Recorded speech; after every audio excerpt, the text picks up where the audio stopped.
Games and the Queen of Sodor. James thought he was the most important engine on the island of Sodor. He was very proud of his shiny red paintwork, which he kept clean and smart, so he was always ready to do important jobs for the Fat Controller. One day, Percy joined James and Gordon at the washdown.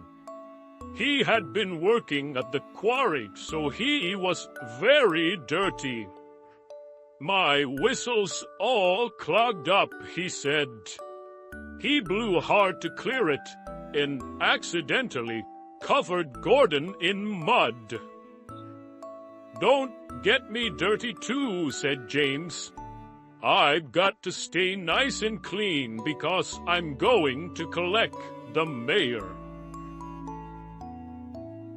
Soon James had picked up the mayor and must